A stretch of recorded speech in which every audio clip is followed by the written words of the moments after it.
శ్రీమాత్రే నమః. రేపే నాగుల చవితి.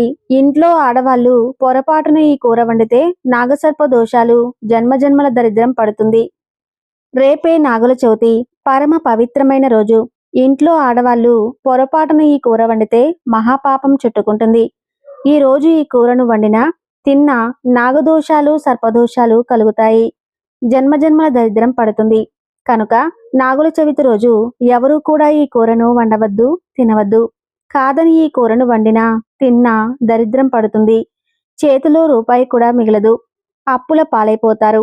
ఆర్థిక సమస్యల్లో కూరుకుపోతారు. భూమి మీద నరక బాధలను అనుభవిస్తారు అని శాస్త్రాలు కూడా చెబుతూ ఉన్నాయి.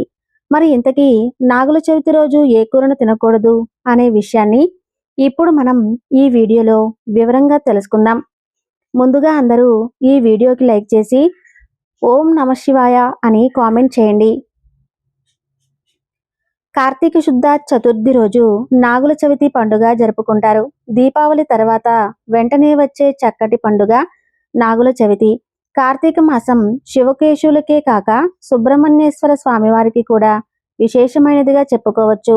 ఈ మాసం పేరే కార్తికేయుని ప్రాముఖ్యతను తెలియజేస్తుంది. అందుచేత ఈ మాసంలోనే శుద్ధ చవితి నాడు సర్పరూప సుబ్రహ్మణ్యేశ్వర స్వామిని పూజించాలి. ఈ రోజున నాగుల చవితి మహాచతుర్థి అంటారు.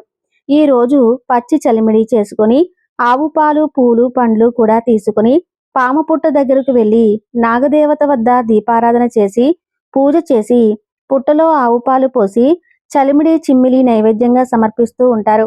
పుట్ట దగ్గరకు వెళ్ళడం వీలు కాని వారు, ఆచారం లేనివారు ఈ రోజు ఇంట్లోనే పూజ చేసుకుంటూ ఉంటారు. సంతానం కోసం ప్రార్థన చేయాలంటే సుబ్రహ్మణ్యేశ్వర స్వామివారినే వేడుకోవాలి. ఎందుకంటే సంతాన సంబంధమైన సమస్యలను పరిష్కారం చేసేది సర్పరూప సుబ్రహ్మణ్యేశ్వర స్వామి అని భక్తుల నమ్మకం. సుబ్రహ్మణ్యేశ్వర స్వామిని స్త్రీలు ఆరాధిస్తే శుభప్రదమైన సుఖ సంతానము కలుగుతుంది. అదే కన్నెపిల్లలు ఆరాధిస్తే మంచి భర్త లభించునని విశ్వాసము. నిజానికి నాగుల ఆరాధన ఈనాటిది కాదు, యుగ యుగాల నాటిది. సౌభాగ్యానికి, సంతాన ప్రాప్తికి సర్పపూజ చేయుట అనేది లక్షల సంవత్సరాల నాటి ఉన్నట్లు మన పురాణాల్లో ఎన్నో గాథలు కనిపిస్తూ ఉన్నాయి. పవిత్ర నాగుల చవితి రోజున 2 ప్రత్యేకమైన వస్తువులను కొని ఇంటికి తెచ్చుకుంటే చాలు. ధనం 4 వైపుల నుండి దూసుకు వస్తుంది. విపరీతమైన సంపాదన పెరుగుతుంది అని పండితులు చెబుతూ ఉన్నారు. మరి ఆ వస్తువులలో మొదటి వస్తువు ఏమిటి అంటే పసుపు. నాగుల చవితి రోజు ఎలా అయినా సరే ఈ వస్తువులను కొని ఇంటికి తెచ్చుకుంటే లక్ష్మీదేవి అనుగ్రహం కలుగుతుంది. మీ ఇంట్లో ఆల్రెడీ పసుపు ఉన్నా పర్లేదు. నాగుల చవితి రోజు ఒక చిన్న పసుపు ప్యాకెట్ అయినా సరే కొని ఇంటికి తెచ్చుకుంటే ఆ పసుపును పూజా గదిలో వాడుకోవచ్చు, లేదా వంటగదిలో పెట్టుకొని వంటింట్లో వాడుకోవచ్చు. ఈ రోజు ఎవరైతే పసుపును కొని ఇంటికి తెచ్చుకుంటారో వారు తప్పకుండా అదృష్టవంతులవుతారు, ఐశ్వర్యవంతులు అవుతారు. వారి దగ్గరికి ధనం ఆకర్షింపబడుతుంది. ధనం సంపాదించే మార్గాలు పెరుగుతాయి. ధనలాభం కలుగుతుంది. ఇంట్లో కనకవర్షం కురుస్తుంది. అంతేకాదు, నాగుల చవితి రోజు పసుపుని ఇంటికి తెచ్చుకోవటం వలన తప్పనిసరిగా ఇంట్లో శుభకార్యాలు జరుగుతాయి. అంటే కొంతమంది ఇళ్లలో పిల్లలకు త్వరగా పెళ్లిళ్ళు అవ్వవు. ఎన్ని ప్రయత్నాలు చేసినా సంబంధాలు కుదరవు. అలాంటి వారు ఈ రోజు ఒక 20 రూపాయలు పెట్టి చిన్న పసుపు ప్యాకెట్ కొని తెచ్చుకొని పూజా గదిలో కానీ వంటగదిలో కానీ పెట్టుకోండి. తప్పనిసరిగా త్వరలోనే వివాహం జరుగుతుంది. ఎందుకంటే పసుపు అనేది శుభానికి చిహ్నం. పసుపు శుభాలను, లక్ష్మీదేవిని ఆకర్షిస్తుంది. కనుక అందరూ ఈ నాగుల చవితి రోజు చిన్న పసుపు ప్యాకెట్ అయినా సరే కొని ఇంటికి తెచ్చుకోండి. ఇలా తెచ్చుకోవడం వలన సంపాదన పెరుగుతుంది. లక్ష్మీదేవి ఆకర్షింపబడుతుంది. 4 వైపుల నుండి ధనం వస్తుంది. మీకు ధనానికి లోటు అనేది రాదు. ధన సమస్యలు పోతాయి. కష్టాలు పోతాయి. మీకు అన్ని శుభాలే జరుగుతాయి. మీ ఇంట్లో శుభకార్యాలు జరుగుతాయి.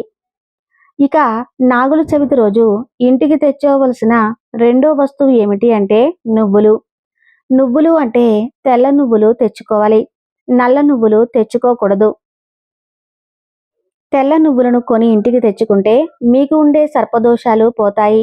ఈ రోజు అందరూ తప్పనిసరిగా నువ్వులను కొని తెచ్చుకోండి. నువ్వులను నాగుల చవితి రోజైనా కొని తెచ్చుకోవచ్చు, లేదా నాగుల చవితి ముందు రోజైనా సరే తెచ్చుకోవచ్చు. ఎప్పుడు తెచ్చుకున్నా మంచి ఫలితాలే వస్తాయి. అంతేకాదు నాగుల చవితి రోజు నువ్వులను కొని ఇంటికి తెచ్చుకుంటే మీకు ఉండే సర్పదోషాలు పోతాయి. ఈ రోజు అందరూ తప్పనిసరిగా నువ్వులను కొని తెచ్చుకోండి. నువ్వులను నాగుల చవితి రోజైనా కొని తెచ్చుకోవచ్చు, లేదా నాగుల చవితి ముందు రోజే తెచ్చుకోవచ్చు. ఎప్పుడు తెచ్చుకున్నా మంచి ఫలితాలే వస్తాయి. అంతేకాదు నాగుల చవితి రోజు నువ్వులను కొని తెచ్చుకోవటం వలన జాతక దోషాలు పోతాయి, సంతోషాలు వెళ్లి విరుస్తాయి. మీకు ఉండే ధన సమస్యలన్నీ కూడా పోతాయి. ధనం మీ ఇంటి వైపు ఆకర్షింపబడుతుంది.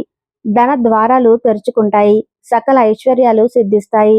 ఇలా తెచ్చుకున్న నువ్వులతో చిమ్మిలి ప్రసాదం చేసుకోవచ్చు, లేదా వంటల్లో వాడుకోవచ్చు.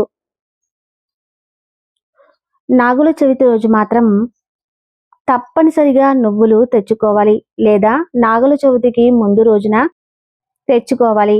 ఇలా నువ్వులను తెచ్చుకోవటం వలన సర్పదోషాలు కూడా పోతాయి. మీ ఇంట్లో వారందరికీ కూడా మంచి జరుగుతుంది. సంపాదన పెరుగుతుంది. బ్రహ్మాండంగా ఉంటుంది. చక్కటి ఫలితాలు వస్తాయి. పసుపు, తెల్ల నువ్వులు ఈ రెండు వస్తువులలో ఏదో ఒక వస్తువును కానీ మీరు ఖచ్చితంగా ఇంటికి తెచ్చుకోవాలి. అలా తెచ్చుకోవటం వలన మీకు కష్టాలు తీరుతాయి. కనుక నాగుల చవితి రోజున ఈ రెండు వస్తువులను కానీ, ఈ రెండు వస్తువులలో ఏదో ఒక వస్తువును కానీ మీరు కూడా ఇంటికి తెచ్చుకొని శుభ ఫలితాలు పొందండి. ఎంతో పవిత్రమైన ఈ నాగుల చవితి రోజున పొట్లకాయను, బారు సొరకాయలను, అలసందలను, ములక్కాడలను కోసి కూర వండుకొని తినకూడదు. ఎందుకంటే ఈ కూరగాయలు పాముతో సమానం. కనుక నాగుల చవితి రోజున ఈ కూరలు వండి తింటే పాములను వండినట్లే, పాపం వస్తుంది. కనుక ఈ రోజు పొట్లకాయ, సొరకాయ వంటి ఎట్టి పరిస్థితుల్లో కూడా తినకూడదు. కాదని తింటే మహాపాపం తగులుతుంది. 7 జన్మల దరిద్రం పడుతుంది.